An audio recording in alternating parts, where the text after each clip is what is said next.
Ngayon, kung akala mo nakakatulong ka sa pamilya na Duterte, eto na yung anak ni Pangulong Duterte, nagsalita na. So this time, you better shut up ka na, shut the fuck up. Sabi ko sa inyo, alam namin. Kaya eto ay huling warning ko na sa inyo to. Hindi, I'm not against with anyone. Kaya lang ako nagsalita about this. It's because si Duterte na po ang tinatamaan. Ang pamilya Duterte na ang tinatamaan. Kaya nga nagsalita na si Baste eh. Di ba? Hayaan nyo sila mag-usap-usap. Pamilya nila yan eh. Ba't nyo pa pinakikialaman? Di ba? Nagmamagaling kayo eh. As if concern kayo sa bayan. Ulul! Concern kayo sa views nyo. Concern kayo dahil bayad kayo para siraan ng pamilya. May kinalaman ba dito si Speaker? Ako'y nagtatanong lang. Tinatanong ko dito, COMELEC Chairman, kinausap ka ba ni Speaker? Kinausap ka ba para ibalik itong si Abante at tanggalin din itong Duterte youth din? Ako nagtatanong sa iyo, COMELEC Chairman ha. Kasi people voted for Duterte youth. Sila nga ang isa sa pinakamataas. Di ba? Duterte youth. Tapos ganun-ganun mo lang tatanggalin.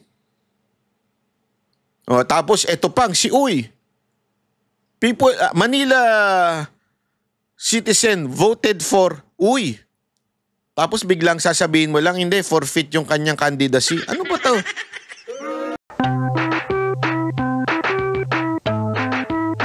At ba ayaw niya sa chismis? Ano ba ibig sabihin ng chismis? Chismis ay yung walang ebidensya. Oh. Pero this time, abay may nabasa tayo. Naku po, patay tayong bata ka. Eto na sinasabi ko eh. Huwag niyong ginagalit si Baste. Alam nyo, kayo mga chismoso, huwag ninyong ginagalit si Baste dahil si Baste, ayan ang tipo ng tao na yung karakter niyan, walang pakialam. Hindi huy sa politician, ika nga. Kita nyo naman nung nagalit siya kay Bongo, di ba? Nagsalita siya. Pero walang problema kung magbabati-bati sila. Di ba? Ganun naman siya. Yung bagang totoong tao, ika nga. Nung nagalit naman siya kay Aimee, ganun din. Binira niya rin, di ba? Walang ano siya. Yan ang gusto ko sa mga Duterte. Alam mo yun?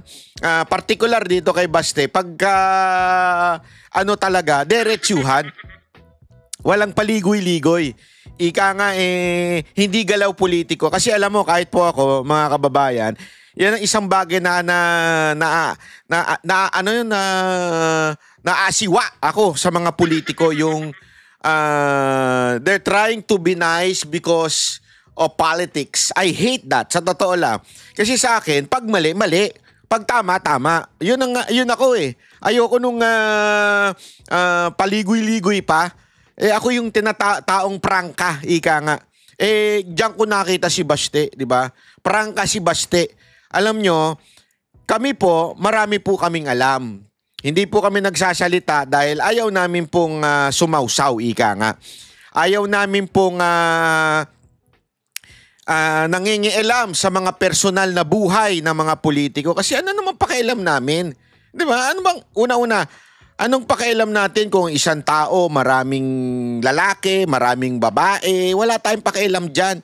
O mahilig siyang kumuha ng pokpok, o mahilig siyang kumuha ng bakla. Wala tayong pakialam dyan. Di ba? As long as that person or that public official is doing his job, abay problema niya na yan, personal na. Ang mga away sa pamilya ay personal na nila. Di ba? O hiwalay si ganito. Unless, yung isang politiko, tulad nung isang congressman, na may kabit di umano, allegedly, na vlogger, kasi nga, kasal ka pa. Ibig sabihin, legally, you are bind by marriage. Ika nga, ikaw ay, anong tawag doon? Ikaw ay nasasakop pa ng batas ng kasal. Ika nga. So, pag ginawa mo yung katarantaduhan na mambabae, ibang usapan yun. ibang usapan yon, di ba? Kasi siyempre, ikaw mismo isang mambabatas pero nambubutas ka. Gagong putang inang yan. Gago! Oh, di ba?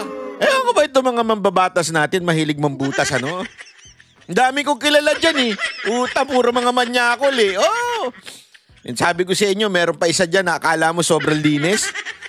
Pero nung one time, matagal na to, panahon pa to ni Mocha, nung nakasabay namin sa eroplano. Utangin na, lumapit kagad sa akin yung titig ng mga matatandang manyak. Wag. Mga kababayan ko, ha? Lalo na yung mga manyakol na matatanda. Kung gusto nyo tumitig, mag-shades naman kayo para hindi halata. Talagang sa eroplano, eroplano, di ba? Sikip-sikip nun. I mean, politiko ka, kilalang kilala ang politiko. Tapos biglang, pagdaan mo ka, guys, sinundan mo mula pa hanggang hanggang ulo. Hindi, dumaan muna sa sa McDo. Tapos tumingin sa ulo. Nauna yung paa. Di ba may mga ganun eh. Tapos sabay bigay ng calling card dun sa balalay niya. Bigay mo to sa manager. Pagdating doon sa hotel nila, kontakin ako kamo ng manager. May ganun, manyakol. Alam mo, pag sakay namin ng van, sumakay ako dun sa harap, inabot kagad yun. Uy, sabi ni Kong, courtesy call daw kayo. Pagkadating nyo ng hotel. May courtesy call? Hayop. Sabi ko talaga dun sa pasensya na pagod kami ha? Wala pa kaming tulog. Gusto nyo beng-bangin na kagad. Mga animal kayo ha? At saka hindi kami pumapasok sa ganyan trabaho. Kaya rin tumagal ang grupo ko dahil hindi nga kami dyan eh. Marami dyan mga grupo, yung lang nila, yung palabas lang po yung sayaw-sayaw nila. Pero sa amin po, yung pagiging sexy hanggang stage lang yun. Bakit ko kinikwento ito? Hindi para siya pagmamalaki sa grupo kong Mocha Girls. Hindi. Kinikwento ko ito kasi ganyan talagang karakas ng ibang mga congressman natin. Alam mo, wala sana akong pakialam kung single ka. Kung maging manyak ang single, aba, problema mo na yan. Kaskas mo sa pader. Pero kung manyak ka na may asawa ka na, tangin na ka. Yun ang masasabi ko sa'yo. Diba? Bakit? Tumaba na ba ng todo-todo yung asawa mo at ayaw mo na? Huwag ganun. Diba? Papayatin mo kung gusto mo, paseksiin mo. Problema mo na yan. Oh. Kasi alam nyo mga kababayan, ako kasi wala akong pakialam sa ganyan eh. Kung yung mga personal. Ang dami kong alam eh. Sa totoo lang kung gusto ko talagang manira lang at gusto ko lang, alam mo yon, gumawa lang ng controversy. Abay, di gagayain ko na lang sana yung isang vlogger, yung ano ba yung pangalan ng baklang scammer? Nakalimutan ko na yung pangalan ng baklang scammer na yun eh. Yung puro, niya, yung mga chismis. Pangalanan nyo nga dyan. Kaya na lang magpangalan. Yung baklang scammer na yun, di ba? Kung gusto ko lang kumita, ang dami kong pwedeng i-chismis sa inyo eh. Ay, sabi ko sa inyo, napakarami. Kaya lang, again, wala akong pakialam doon sa mga personal na buhay nitong mga hayop na congressman na ito. Wala akong pakialam sa kanila, doon sa kanilang personal. Titirahin ko sila, babanatan ko sila doon sa mga trabahong hindi nila nagagawa. Diba? Kasi feeling ko, yung mga ganyan, pang-chipi pa yan eh. Yung ganyang babanatan mo dahil sa ganito, dahil sa kabit, dahil sa ganyan. Medyo, para sa akin, maaaring doon sa iba, trip nila yon. Para sa akin, masyadong mababaw yan. Oo, kakagatin ka for the views, okay. Totoo naman, di ba? Ano mas gusto ninyong panoorin?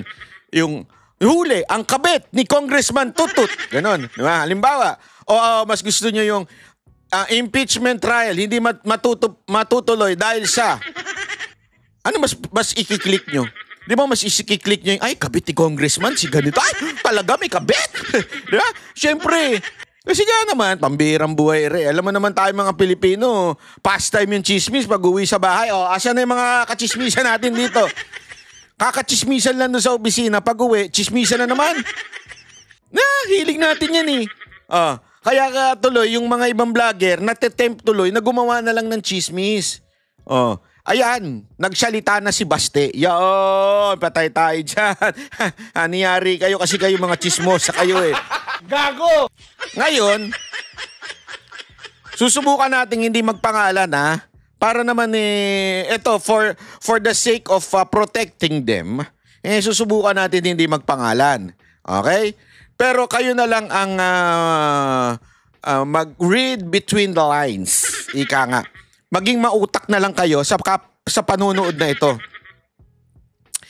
Panoorin nyo na lang na maigi at basahin nyo na lang yung sinasabi ni Baste at ng aking sinasabi. Kung kayo ay matalino at magaling, dapat to nababasa nyo kung ano yung ating nais ipatawid. Ika nga. Okay? Ito. Ano ba yung sinasabi mo, Banat Bay? Ito po. May bagong balita. Ayan. Ayan. May nagselos? Nakba! Patay tayo dyan! Sino kaya yung nagseselos? Baste side with Rodi's rumored lover amid feud among Duterte loyalists. Nakaba! Ayoko na. Sabi ko na eh. Shit! Alam mo yun? Sabi ko na nga ba? Alam mo,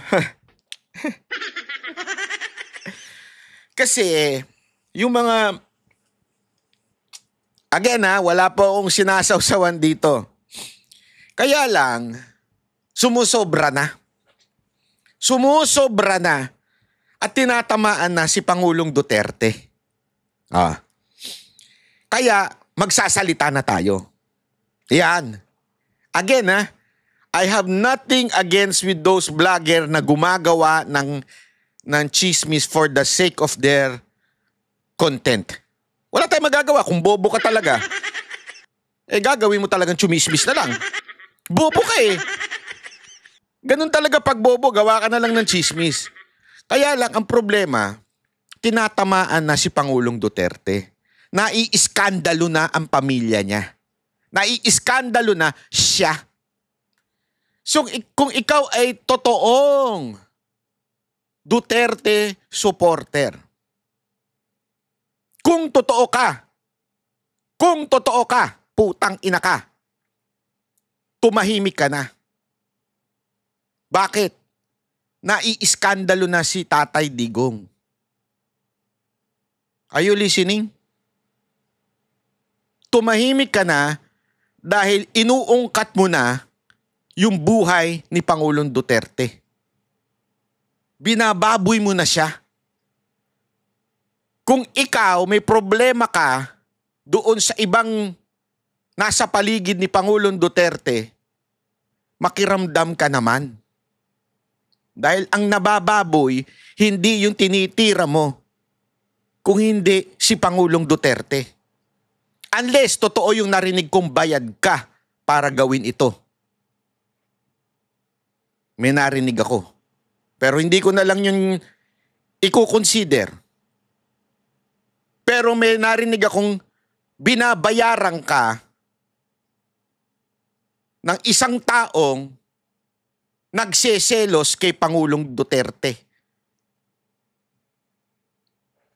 Ngayon, kung akala mo nakakatulong ka sa pamilya na Duterte, eto na yung anak ni Pangulong Duterte, nagsalita na. So this time, you better shut up ka na. Shut the fuck up. Pak, yung nagpapak ka ng gamit. Ganun. Ibig sabihin, lumayas ka na dyan. Bakit? Eto na sinasabi Sana hindi ko mapakita yung pangalan. Dali lang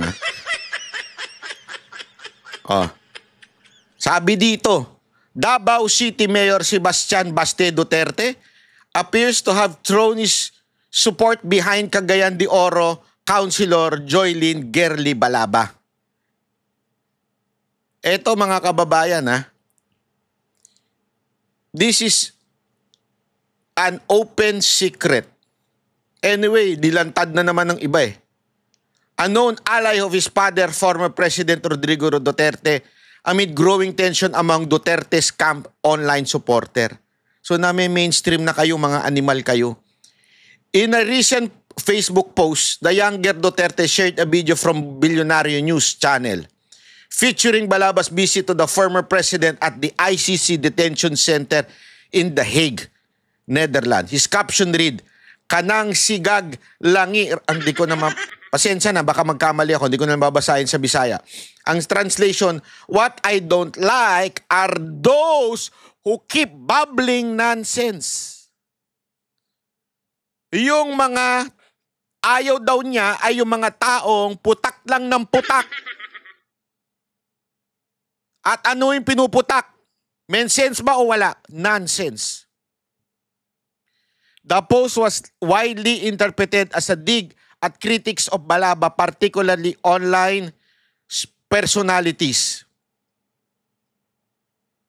Among those who echoed Sebastian's sentiments was Duterte supporter Tio Moreno, who posted a similar video with the caption, "Buti pa si Gerly Balaba.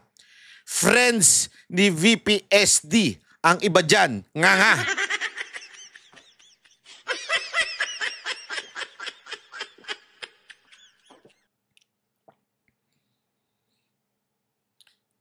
Matuto tayo ha. Totoo yung sinabi ni Tio Moreno.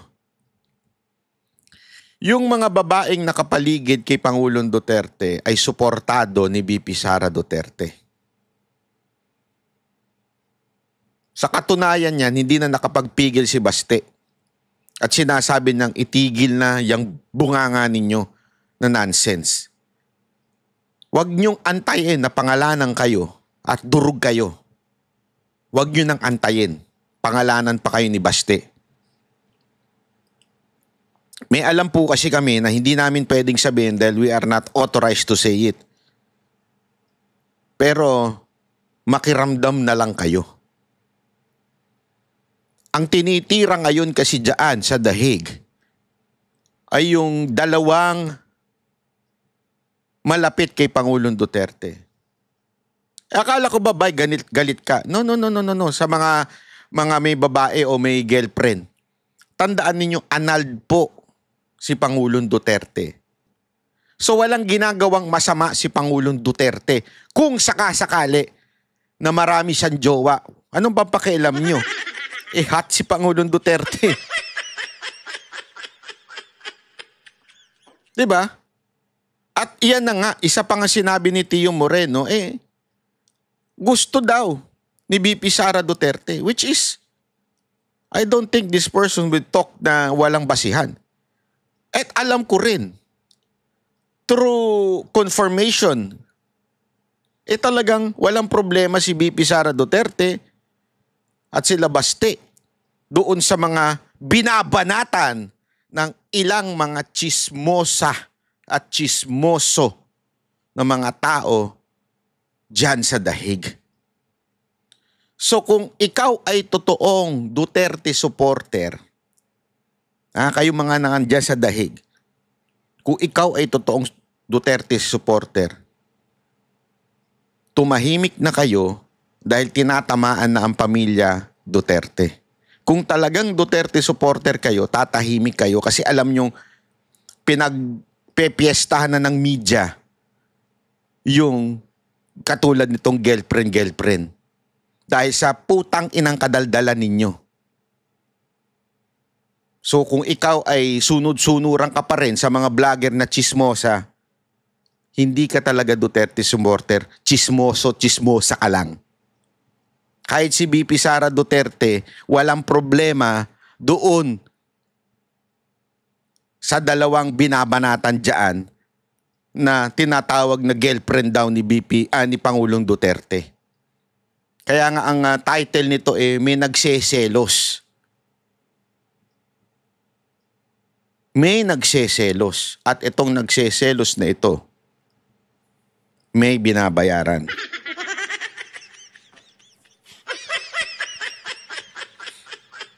para wasakin itong dalawang malapit kay Pangulong Duterte na, alam nyo, ilang araw ko na ito iniisip kasi matanda na yung tao eh. Kung gusto niya magmahal ng iba, kung gusto niya magjowa ng iba, o kung may nagmamahal sa kanya ng iba, hindi ko kinukonsinte ang pero ipagkakait pa natin sa kanya. Kung may yung kaligayahan niya na andun sa iba. 'Di ba? Ipagkakait pa ho natin. Kung sakaling totoo let's assume na totoo yung mga naririnig natin sa balita. Ipagkakait pa ba natin yan? Nagawa naman niya yung trabaho niya. Kahit kasama niya yung dalawa na yan nung panahon na presidente siya.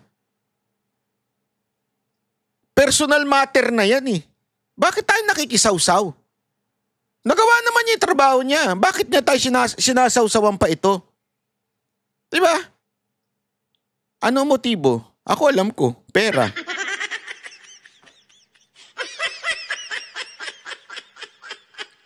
Sabi ko sa inyo, alam ko yan eh. Jukebox yan eh.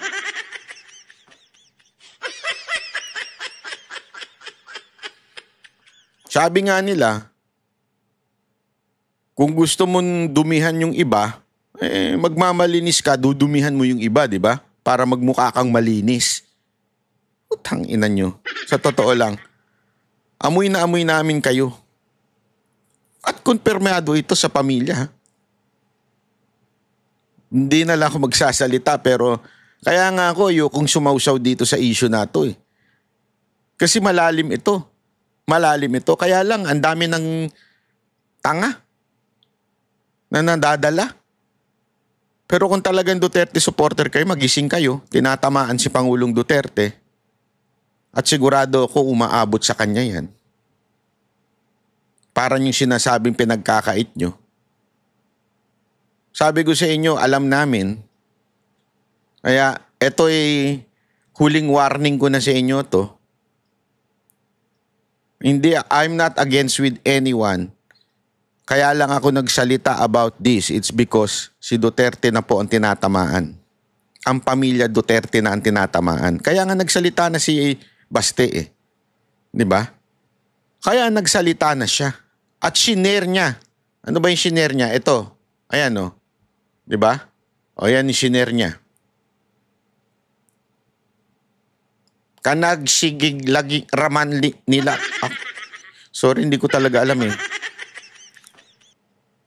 Di ba? Ang ayaw daw niya yung nagsasalita ng nonsense. Sana lang po. Matauhan na ho tayong mga nagdadaldal dyan sa dahig. Mag-concentrate tayo sa alam mo, nakakagulo kayo eh. Nakakagulo talaga kayo. Yung mga sumasawsaw dyan, nakakagulo kayo. Mag-concentrate tayo sa paano ba mangyayari sa impeachment. Ang daming mahalagang issue sa lipunan. Tapos etong pinag-aaksayahan nyo, yung away ng ilang putang ina nyo talaga. Away ng pamilya kung meron man. Hindi nyo kasi alam eh, meron yan ng malalim na malalim na usapin yan eh. Kaya nga dapat, wag nyo nang sawsawan. Wag nyo nang ungkatin. Hayaan nyo sila mag-usap-usap. Pamilya nila yan eh, ba't nyo pa pinakikialaman? Di ba? Nagmamagaling kayo eh. As if concern kayo sa bayan. Ulul! Concern kayo sa views nyo. Concern kayo dahil bayad kayo para siraan ng pamilya.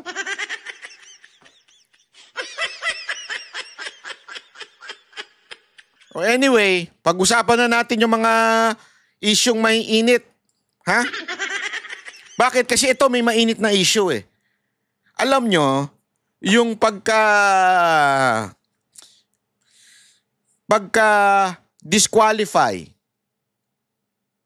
kay Duterte party list at pag-disqualify dito kay Uy.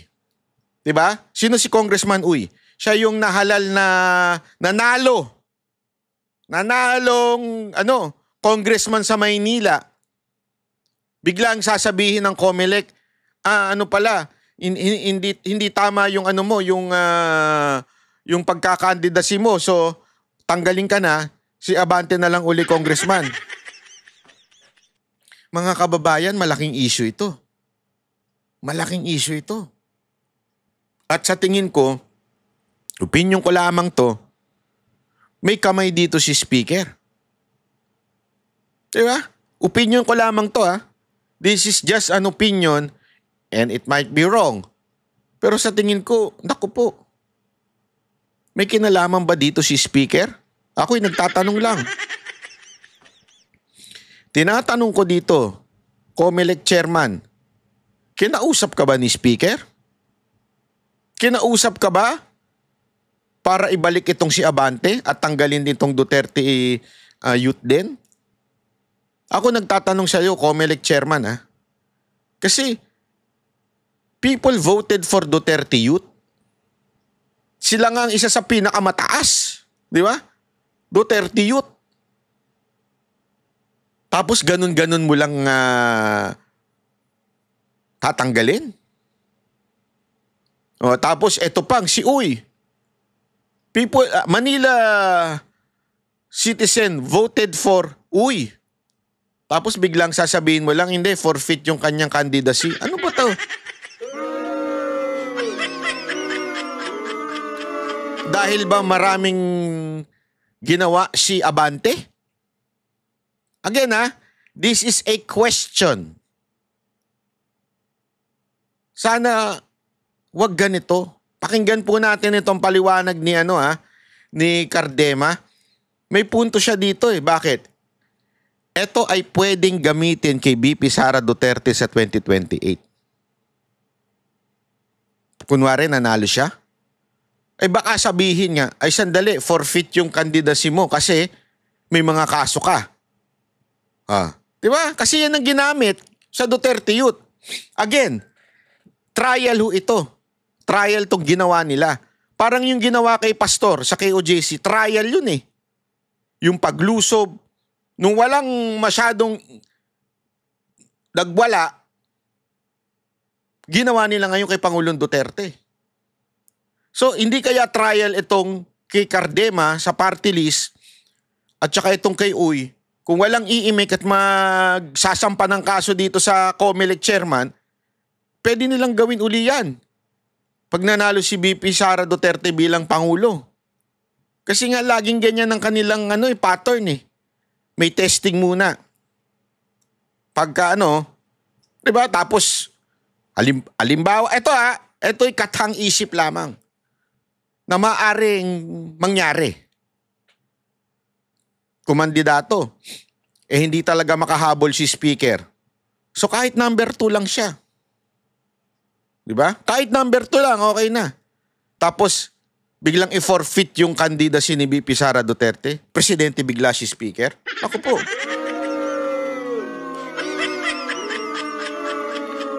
At remember at that time, they're still in power.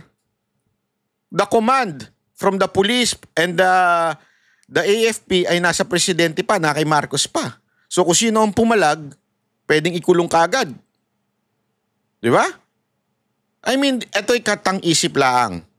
Opinion ko lang to na maaring mali, maaring hindi mangyari. Pero kung iisipin mo, kasi yung mga, sabi nga nila, yung mga imposible, nagawa nila Imposibleng bitbitin si Pangulong Duterte, nagawa nila. Imposibleng ma-impeach si BP Sara Duterte kasi unity, nagawa nila.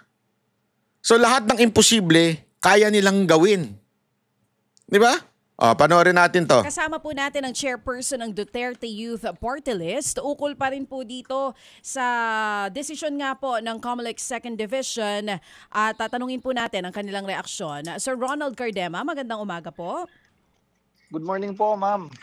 Good morning po, sir. Thank you for being on the show. Nagdesisyon na nga po ang COMELEC 2nd Division. Kinansela po ang registration ng Duterte Youth Party List. Ano po ang reaksyon niyo, sir? Masabi ko, kalokohan yun. Una, ang naging boto ay 2-1. Kasi 3 lang sila sa division. Dun sa 1, yung bumoto para sa atin, yung mismong presiding commissioner ng division. At kami nga nagpapasalamat Kasi kinontra mismo nung presiding commissioner lahat ng sinabi nung dalawa.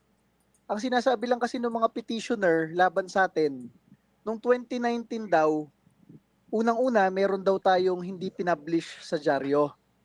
Tapos meron daw tayong hindi ginawang hearing. So yun yung sinasabi ng dalawang commissioner.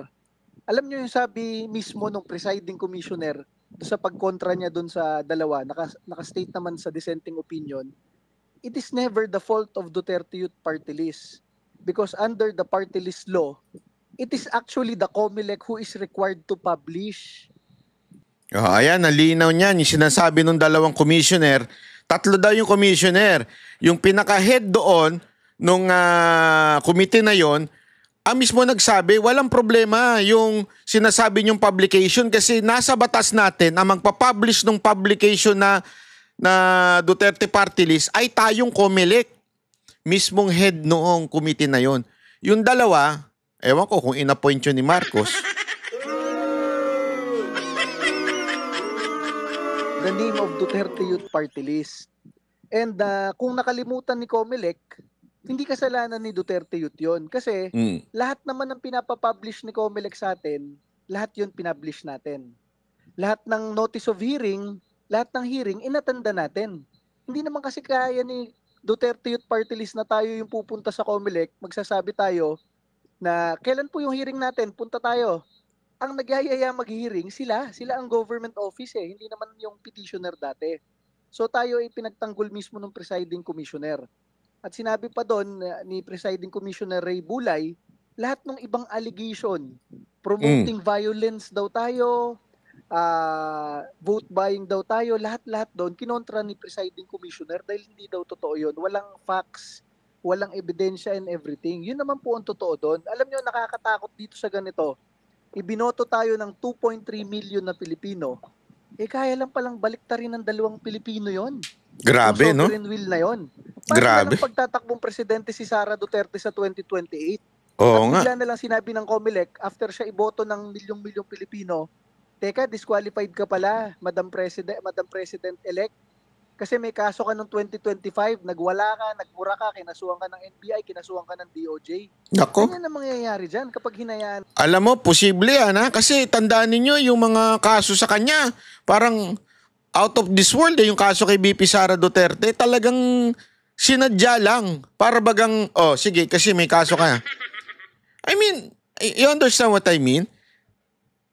Walang conviction basta kinaso lang. Di ba dati para nagtataka tayo, bakit biglang gumawa ng kaso para kasuhan itong si BP Sara Duterte? So, mukhang nabubuo yung picture na posible in the future kasi yan yung ginamit sa sa party list ni Cardema may kaso kayo. Remember kaso lang wala pang conviction. Kinasuhan kasi sila ata nung mga MPA na kung ano-ano. Kaso pa lang yan, wala pang conviction. Pero ginamit siya ng COMELEC para i-disqualify sila. So magkakaroon ngayon ng precedents, di ba? Na nangyari yan. O ngayon, kasi halimbawa lang, nagpasa ng motion to consider itong party list ni Cardema sa Supreme Court. Sinabi na halimbawa lamang kung sinabi ng Supreme Court tama yung decision ng COMELEC. So pwede ngayong gamitin niya ng COMELEC in the future. Ganun pala pag may kaso pwede Okay. So tatakbo si BP Sara Duterte pag nanalo siya, number 2 si Romualdez. May kaso ka. According to the jurisprudence, merong kaso ay hindi dapat i-proclaim. Patay tayo dyan ngayon. Hindi, di ba? I mean, isipin nyo mukhang imposible. But again, imposible rin dapat na madala si Pangulong Duterte. Hindi natin nakalain na merong sundalo, may pulis na magtatangkang dalhin si Pangulong Duterte sa dahig. After what he did sa mga uniform personnel. Pero nagawa. So maaari din ito. Mukhang imposible. Pero kung lumusot ngayon itong kay Cardema, ay anak ng tutsang kalabaw. Posible ngayon Etong kay BP Sara Duterte. Isipin nyo mabuti ito. Tapos anong gagawin natin? Putang ina, magkikwentuhan tayo ng chismisan tungkol sa pamilya ni Duterte? Hindi, you understand what I mean? May mga malalalim tayong dapat pag-usapan, pag-ukulan ng pansin. Anong gusto ninyo? Pag-usapan yung problema ng mga... Ay, nako. Partner ni Pangulong Duterte? Ang ina nyo talaga. Natin to. Kaya kalokohan yung mga pinagsasabi ng dalawang commissioner doon, si Pipo, saka si Celis. Tandaan niyo yung mga pangalan ng mga yan. Sir, bukod po dyan sa nabanggit ninyo yung publication, nakita nyo na po ba yung mismo pong desisyon nitong COMELEC Second Division? Binasa ko na kahapon eh. Oo, meron yung buong decision eh. Meron ba po silang ibang mga binabanggit dito aside from the publication? Meron silang binabanggit na yung mass withdrawal, pati substitution po ng nominees. Meron pa rin binabanggit na last minute changes. Meron din pong sinasabi na parang tinawag po ng COMELEC mismo na pinagmumukhang katawa-tawa po yung election process. Kumbaga, hindi lang isa po yung dahilan kung bakit kinansela yung registration. May tugon po ba kayo dito po sa mga nabanggit sa desisyon? Actually, yung tugon ko, eksaktong-eksakto dun sa sinasabi ni Presiding Commissioner Ray Bulay. Walang katotohanan yung mga yun kasi wala namang pruweba. Alam mo, kaya naisip ko na kung ba't pinatagal nila ng 3 linggo to. Ginawan pa nila ng mga legal words kung paano sasabihin yung mga bagay-bagay na yon. Unang-una, sinabi dyan kasi ang sabi ng petitioner sa atin, yung Kabataan Party List, promoting violence daw tayo. Isa daw yung sa dahilan kung bakit kailangan tayo matanggal yung rehistro natin. Ang sinabi ko lang naman sa speech ko nung hindi pa nag-e-exist yung Duterte Youth Party List, sabi ko, pag nanalo ang Duterte Youth Party List, dedebatihin namin kayo hanggang maubos kayo sa Kongreso. Ibig ko sabihin, mahilig tayo makipagdebate. Alam naman sa Pilipinas, dinebate ko si Jim Paredes sa EDSA Shrine, dinebate ko si Kaloy Zarate ng Bayan Muna hanggang matanggal sila sa Kongreso, mga ganung bagay. Ang pinapalabas nitong dalawang to, Commissioner Pipo and Bulay, Pipo and Celis, pati nung petitioner Kabataan Party List, Grabe, no? nakalagay doon, promoting mass murder in the Philippines. Sino pa namang maniniwala doon? Sa kalahating dekada natin sa Kongreso, wala nga kami kahit sinapak o sinuntok o binatukan. Ang nirereklamo nga namin yung mga teroristang NPA na nanggagaling sa ibang party list na talagang naman napapatay sila bilang teroristang NPA. Kami pa yung nakasuhan ng promoting violence. Ganyan yung sinasabi natin at tama naman yung sinabi ni Presiding Commissioner Bulay, walang ebidensya sa mga house show na kaso na yan. So, para po sa inyo, sa panig po ng Duterte Youth, walang pagkukulang, wala po naging pagkakamali. Ito po, parang ang dating po dun sa mga naging tugon nyo, napopolitika po ba kayo, sir? Aba, siyempre naman. Totoo naman. Obvious naman eh. Alam mo, kasi ganun yung sinabi ng dalawang commissioner.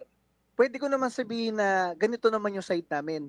Pero ang advantage namin, yung mismong presiding commissioner nila, on the record, ang nagsabi through a dissenting opinion, kung ano yung mga tama naman talaga doon na hindi naman namin pagkakamali yun.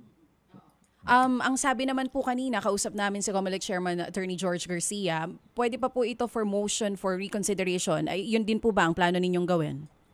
Yes, we are allowed by law to file a motion for reconsideration within 5 days. So until next week, pwede tayo mag-file. And after 5 days, ma-file natin yon, i-hearing naman yon sa COMELEC and Bank. So normally, tumatagal ng buwan yan, pero sa ganitong mapulitikang bagay, baka magulat kayo, 1 linggo lang, may decision na agad yung NBank. So bantayan nyo. Pero most likely, lalampas yan dun sa June 30 na assumption date. Kaya matatanong natin sa COMELEC, nakasaad sa Constitution na kapag ang nanalo ay, kapag ang isang kandidato ay nanalo, kailangan nyo iproklama. Tapos, pag yun naproklama, kailangan sa June 30, mag-assume siya ng kanyang 3-year term sa opisina niya sa gobyerno. So, ang tanong, bakit hindi nyo ini-issue yung proclamation nung May 19? Nakalagay sa rules ng COMELEC, kahit may kaso, basta walang final decision, kailangan iproklama. Kaya nga, masabi ko, noong June 19, kailangan nila ilabas yung Certificate of Proclamation. Ang sabi nila may pending na kaso. Kahit nagdesisyon yung division kahapon, hindi pa rin final yun. Kailangan pa rin nilang ilabas yung Certificate of Proclamation. Ang inaantay yata nitong COMELEC, maging pabor sa kanila kung kailan lang nila ilalabas o hindi na ilalabas.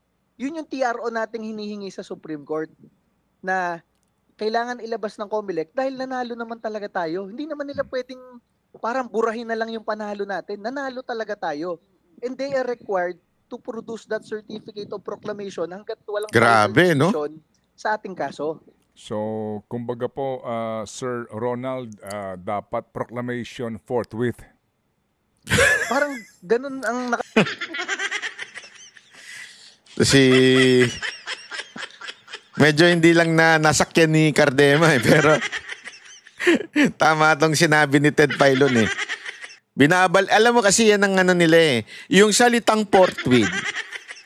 Laging ginagamit lang yan basta against sa mga Duterte. Forthwith, kailangan niya impeachment. Pero yung pagkadating sa mga ibang forthwith o immediate nga, hindi naman ginagawa ng ibang mga departamento o di kaya Congress, di ba? Kaya tuloy, naging katatawanan na po itong forthwith na to. palagay naman sa Constitution, sir. Siyempre, hindi naman pwedeng ang nagde-decide sa sovereign will ng halos 2 milyong tao, 2 tao lang. Opo, sige. So, meron kayong pending kaninyo, di ba, na petition sa Supreme Court. Wala pa itong action, ano po? Wala pa po. At Opo. syempre, alam naman natin pinag-aaralan niyang mabuti ng ating mga justices sa Supreme Court. Pero ang punto po dyan, sir, may pending case tayo dati, 2019 pa. Yun ang idinahilan ng COMELEC kung ba't hindi i-release. Ang daming may pending case. Merong may palpak na citizenship, merong may kaso ng plunder, may kaso ng terrorism. Bakit hindi sila hininto? O sige, tayo lang yung pinagdiskitahan. Grabe, no? Sila, gobyerno nagkaso sa kanila, ha?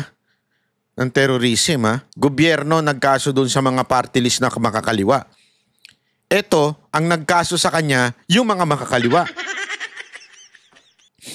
Pero dahil sa putang inang politika ninyo dyan sa Kamara, ang tatanggalin ninyo ay yung kakampi ng mga uniform personnel. Binoto sila ng uniform personnel eh. Kaya nga alam nyo, ito pang-aalipusta ito sa mga karapatan ng uniform personnel. Sabi ko sa inyo, delikado itong ginagawa ninyo, COMELEC. Kasi panalo sila sa absentee voting ng mga uniform personnel. Number 1 ito ang nanalo, party list ni Cardema. Kasi nga naman, ito po talaga ang lumalaban dito sa mga lintik ng mga NPA. Tapos yung kumaso sa kanila na pinaburan ng COMELEC ay mga NPA. Mga kaalyado ng NPA. Di ba?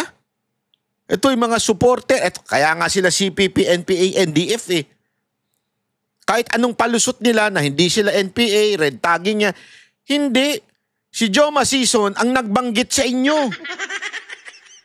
Kaya nga CPP, NPA, NDF kayo eh.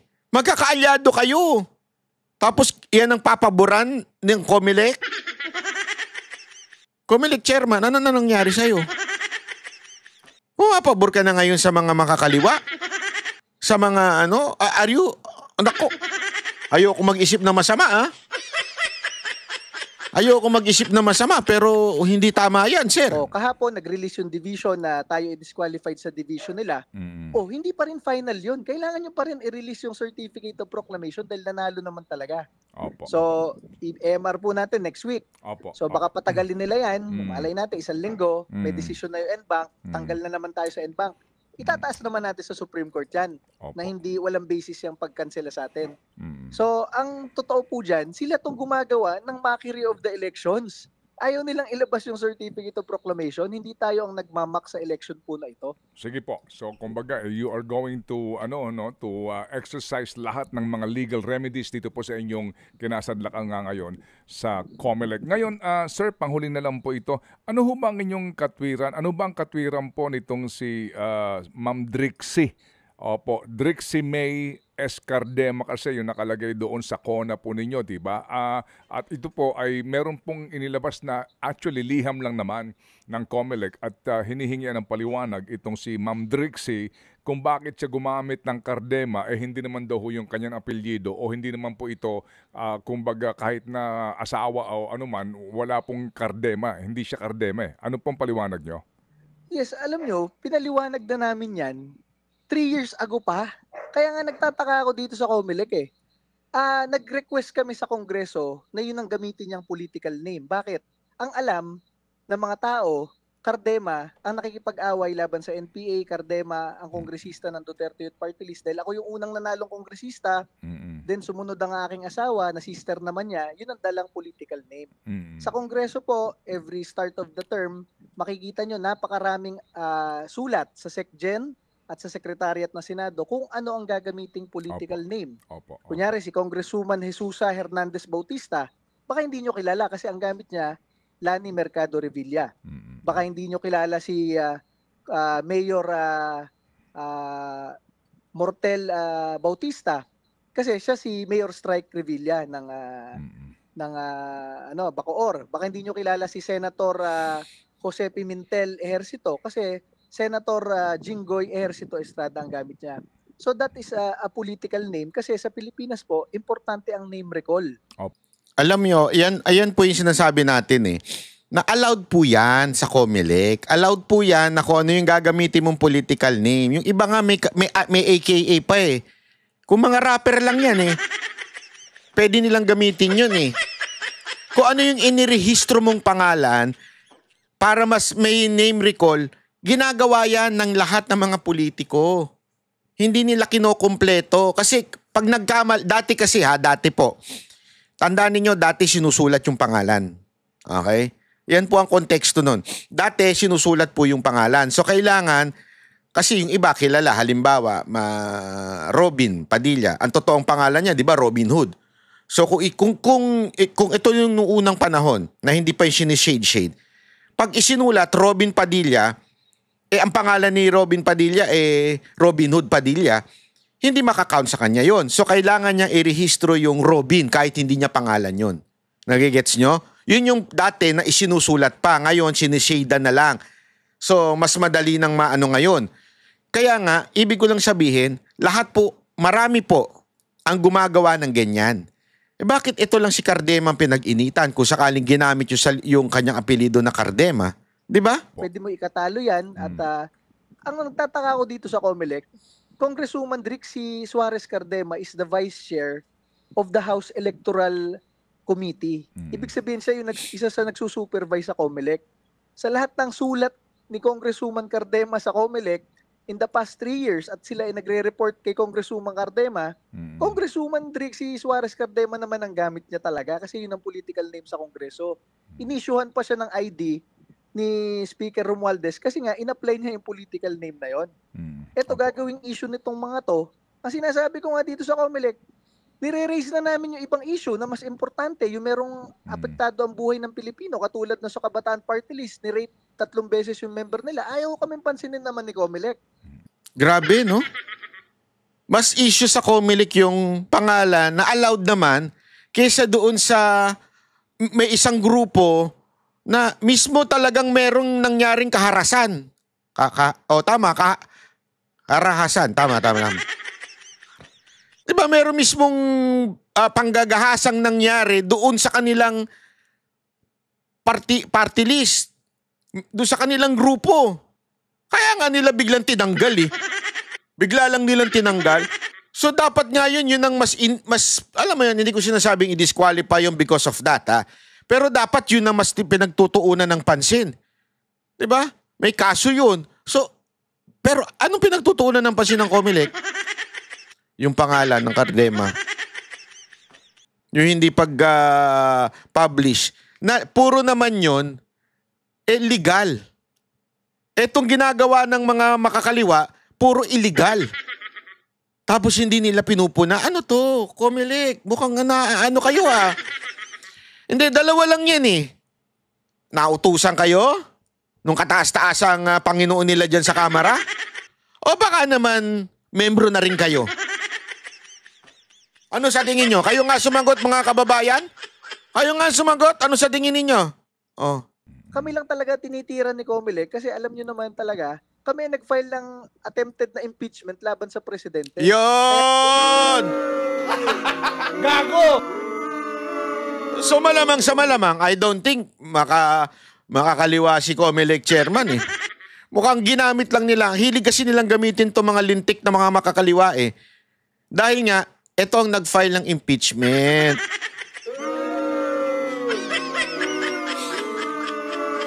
Siguro gusto nila magkaroon ng fear sa mga kongresista na papalag sa administrasyon.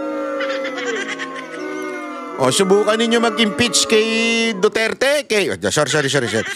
Mag-impeach kay Marcos, magiging Duterte youth kayo. Gago! Ganon siguro ang gusto nilang ipahiwatig, mga kababayan. Sa tingin ko, yan ang pinakapunot dulo nito eh. Ikaw kasi Gardema eh. Ang tapang kasi nitong maman to. Kaya ako, hanga ako dito eh. Hindi, walang biro. Kaya nga, alam mo, nung pasensya nyo na, nung one time na nag-speech po ako, isa sa nabati ko lamang po yung Duterte Youth Party List. Kasi malakas ang impact nito sa akin, yung Duterte Youth. Kasi etong mga NPA na ito, dapat mabura na ito sa Pilipinas. At ang kaisa-isang kongresista na lumalaban, ang kaisa-isang party list na lumalaban ay sila. Kung pwede lang ako sumali dyan eh. Pang matigas yan eh. Hindi, totoo. Kasi talagang sila yung yung may bayag, ika nga. Talagang bagay sa kanila yung Duterte youth. Kasi, di ba, ganyan si Pangulong Duterte, may bayag. Kahit nga si BP Sara Duterte, may bayag din eh. Di ba? Pagdating sa mga NPA, talagang todo sila eh. Sa paglaban dito sa mga NPA. Kaya nga tama itong, alam nyo, bantayan natin ito. Ako, babantayan ko ito ha. Itong ginagawa nila sa Duterte Youth, babantayan ko ito. Talagang tututukan ko ito. Lagot talaga. Babanatan natin araw-araw yung pagyang Comelec na yan.